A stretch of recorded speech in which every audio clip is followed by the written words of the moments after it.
This is Beyond Governance with Dr. Nimrod Mbele on 101.9 High FM. Good evening and welcome to tonight's installment of Beyond Governance here at 101.9 High FM. My name is Nimrod Mbele. I'm always pleased to be sharing this space and time with you. In tonight's conversation, we are tackling a very important issue around emotional intelligence. We all know that there are a whole lot of intelligence that managers are expected to see, one being spiritual intelligence. It depends on spiritual intelligence. We've got people who understand and appreciate emotional intelligence, got people who appreciate and look for technical capabilities, and most companies have always been looking for people who are more technically inclined. But based on what you see around us, around the world, especially in the work of world, there's more and more need to have a rounded individual who possesses not only technical capabilities but also emotional capabilities. Before we get into our gist, I will quickly thank, Mr. Pio Zama, who gracefully allowed us to have a conversation with my guest here.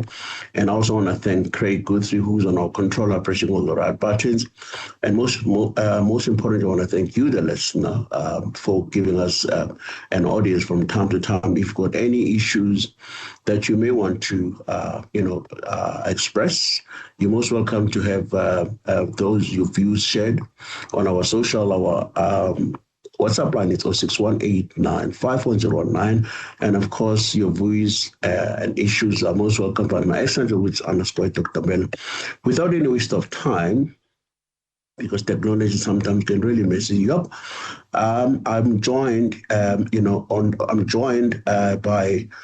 Mr. Zwane, who is a renowned public speaker, who is also a mindset development specialist, global keynote speaker. And ask a very important question. Are we facing leadership crisis, or are we witnessing a crisis of emotional intelligence? Without any waste of time, let me welcome this opportunity. Let me take this opportunity to welcome Mrs. Zwane. Jabu, welcome to Beyond Governance once again. Good evening, Nimrod. Thank you so much for having me. It's good to be here. Thank you so much. Thanks for bearing with us. You know how technology does from time to time. But be that as it may, and just very quickly, is leadership crisis we are witnessing today fundamentally an emotional intelligence crisis issue, or rather than a capability crisis? And I think a lot of it has to do with emotional intelligence. And the reason why is because we have prioritized IQ as the most important metric in who we put in leadership positions. We take people who are technically able, that are able to solve problems, that are able to come up with solutions, manage systems and functions and operations. And because they're so good at it and it helps the companies to make money, then we think that automatically those people are qualified to be in leadership positions. But what we neglect to realize is that leadership requires that you have people skills. You need to learn how to manage your emotions when you're frustrated and understand other people's emotions when they are also going through difficulties. So we cannot just drive people's skills based on the skills without fully understanding how they're feeling, what their capacity mentally and psychologically are, even as they are, performing those technical skills. Look, I mean, you make a very good point, for a manager to be cognizant of, issues which employees or issues which colleagues brings to fore. But how do you juxtapose that with bottom line? You as a manager, you are expected to deliver, and you're dealing with one or two individuals who are very good in what they do, but they're not able to deliver. So are you there to carry the people's emotions? Are you there to walk around eggshells just to understand? How do you get that fine balance? Because I get it. we work through people, but ultimately you also have targets, you also have deliverables. How do you make sure that while understanding the targets that are expected of you, and you still have to work with people that have a whole lot of baggages? Well, look, the reality of it is that every single person has some baggage, whether we are aware of it or not. And understanding that, as much as people may be highly skilled and technically able and to deliver the work, the how they feel as they do that work is a crucial part of how they deliver that work. So which means it's important for managers to be always aware of what people may or may not be feeling at a particular point in time for them to tap into their best. Well, emotional, struggles impact how people deliver. And I think creating an environment where people are able to attend to how they're feeling, whether it be because they've lost a loved one or because they're going through some kind of a difficult time at home or whatever the case might be, is important. People, when they feel that they are allowed to experience human struggle, they tend to actually push themselves even more. They tend to be more motivated to work, to do more work and to be more productive.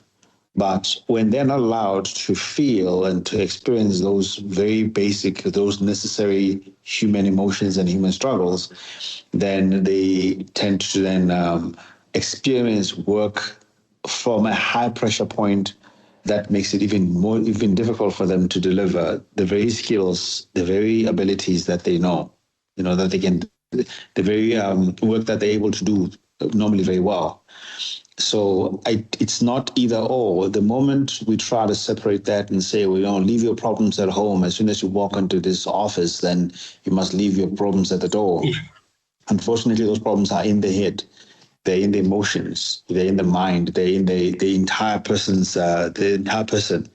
There isn't a magic pill where you can now grab things out of your brain and then just dump them at the door.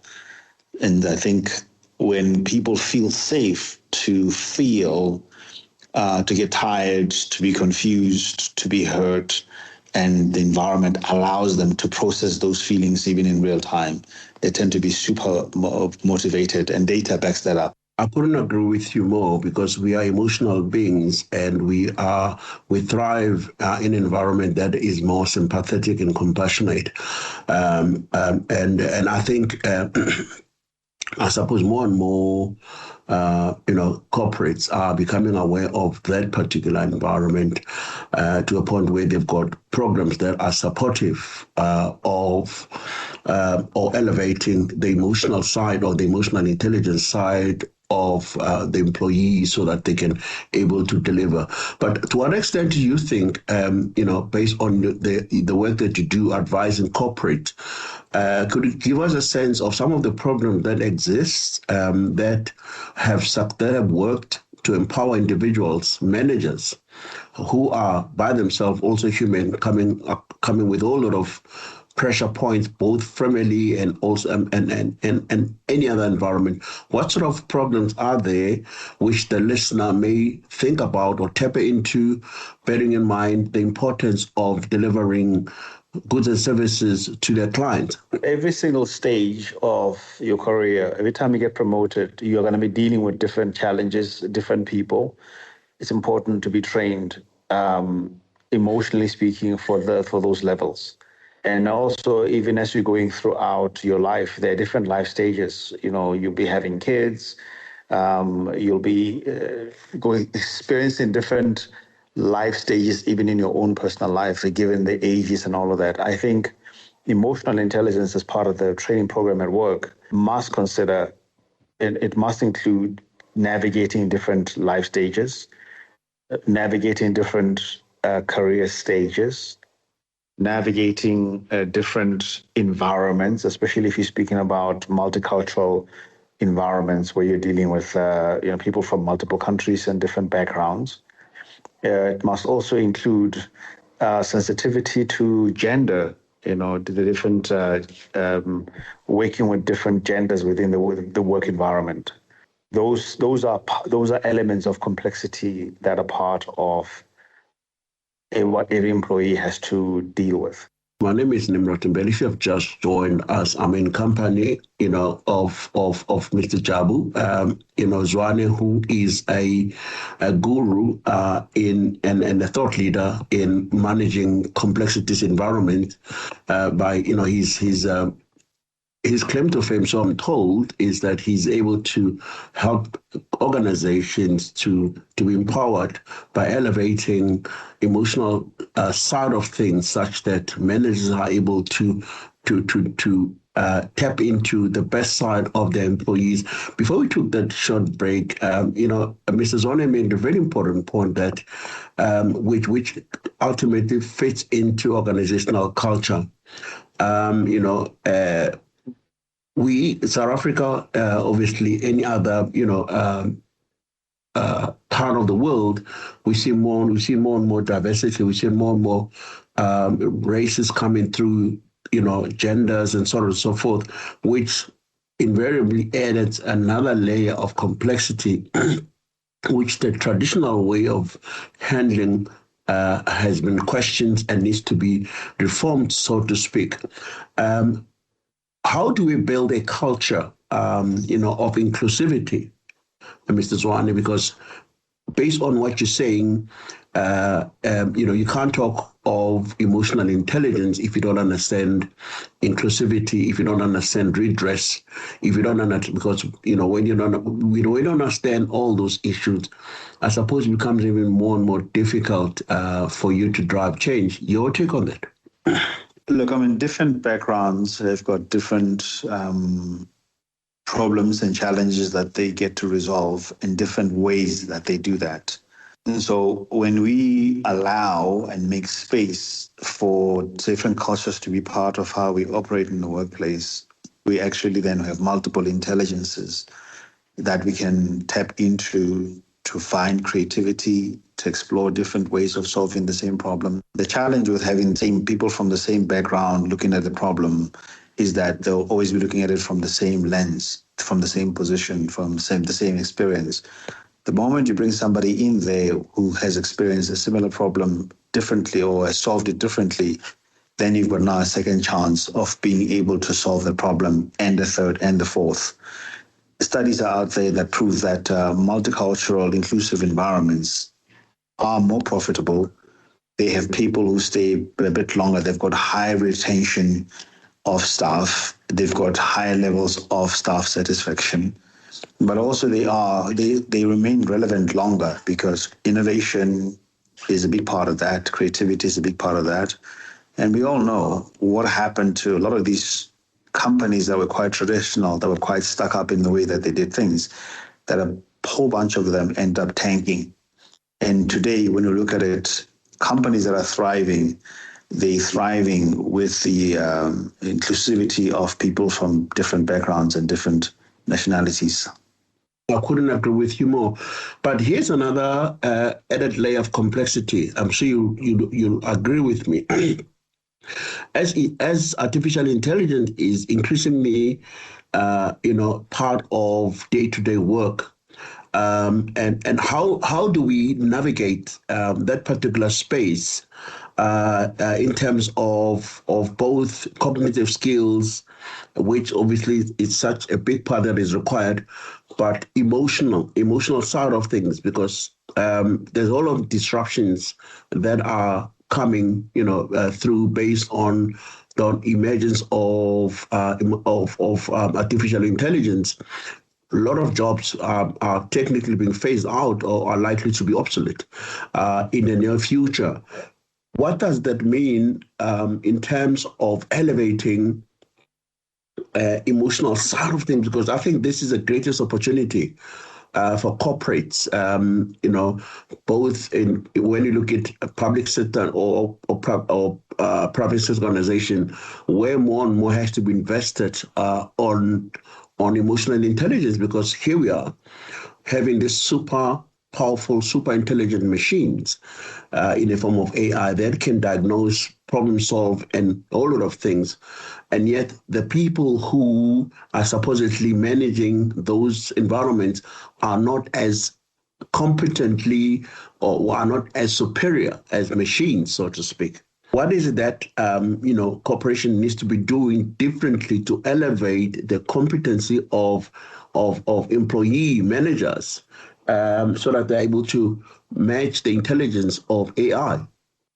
I think the idea is not to match the intelligence of AI, but to actually leverage the abilities of AI, especially abilities that supersede those of human beings, which is typically the scale of work, the speed at which work can be done, the ability to include diversity, diverse information.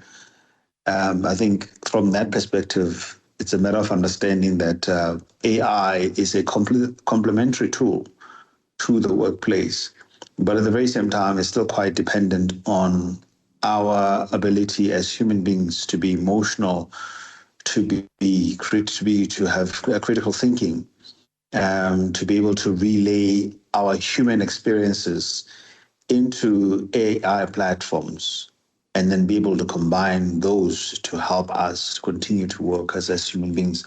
I think it has become quite clear for many companies that have even laid off thousands of staff thinking that AI models and AI, virtual assistants and can help, and only for them to quickly realize that the challenge with AI is that it is very much dependent on human evolution. The more we go through changes, the more we figure things out. We feed that information into those AI language models. But because we also have morality as part of how we operate, we also can code, or we have to direct the moral elements of AI. Because one of the challenges is that the moment that you give AI models autonomy, they quickly become very corrupted. It's almost like there's this inability to, because it doesn't have conscience and it cannot feel emotions. And those are two crucial components of being a human being: your conscience and the emotional strife and struggle you feel when your conscience is being violated. And AI models cannot do that.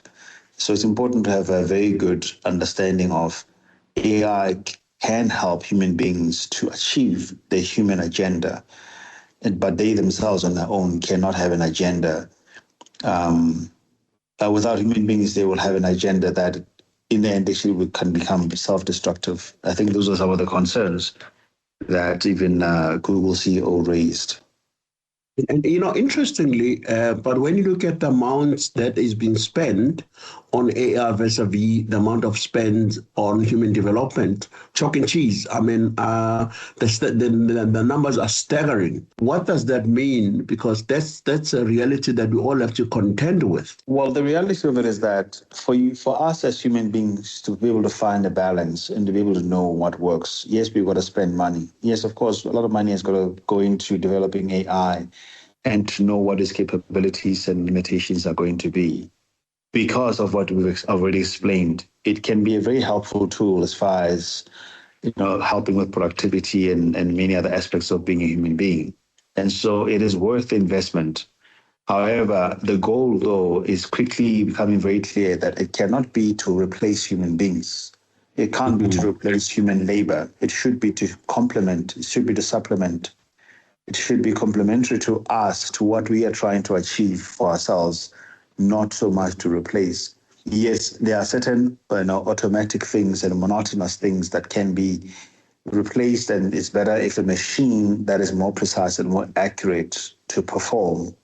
But you're not going to have an AI counsel a person, give a person a psychological lesson, or coach a person to become better at soccer or those elements that require human interaction.